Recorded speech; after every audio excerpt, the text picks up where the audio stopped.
Hey, so in this video I'm going to tell you how to lube switches without desoldering. So desoldering refers to using some sort of agent to remove the solder that's holding all your components in place on your circuit board. When it comes to keyboards, the switches are very often soldered on. So if you want to take the switches out, you're going to need to desolder. This can be done with the desoldering solvent that will eat away at the solder, or by using a soldering iron to heat up the pre-existing solder so you can jiggle the switch out, lubricate it, put it back in, and then resolder that. And then you can do that with every single switch on your keyboard, and that's a lot of switches, but you're just there to lubricate. So do you really need a desolder? No. With a switch opener and some delicate fingers, you can get the job done pretty easily. Very cheap. You don't need an iron, you don't need a solvent. It's the cheapest and easiest method. Now, if you're trying to give your switches a thorough clean or swap them out entirely, then yes, you're going to have to desolder, but we're just here to talk about lubricating your switches. So lubricating your switches without desoldering is not difficult. All you need to do is be patient. If you take your time, double check what you're doing, and make sure that you don't damage any of your components, then it'll be really easy, and I'm about to tell you how. So first, you need to take your keyboard apart. You want to flip it upside down and remove all the screws in the back of your keyboard, the main screws. Then you want to take your two halves of your keyboard that should come out. The first half is your keys and your frame, and you can clean that off now if you want, but we're only worried about the other half, which is your circuit board and your key switches.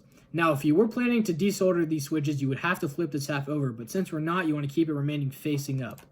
Next, you want to remove the switches themselves. Take the switch opener, insert it, or both of them on either side of the key. You should, with just a little pressure, be able to jimmy the switch out. The switch will likely contain a switch top, stem, and spring.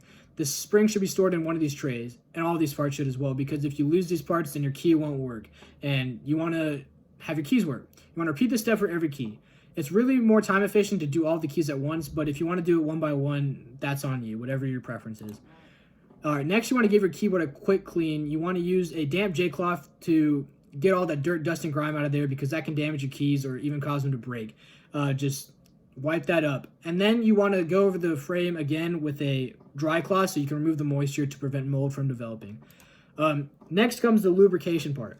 Take your paintbrush and put a very small amount of lubricant on it.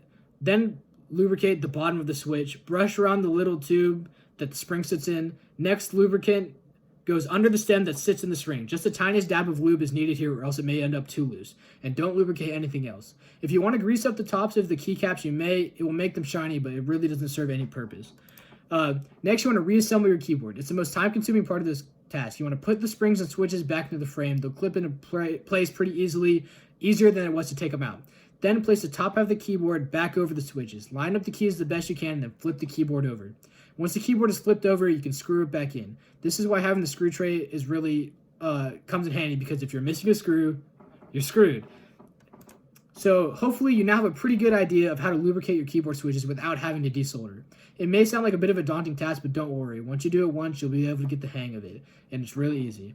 Remember to take your time, follow this guide carefully, and good luck. If you need any more guides, make sure to check out keyboardkings.com. Thank you for watching. I hope this helped.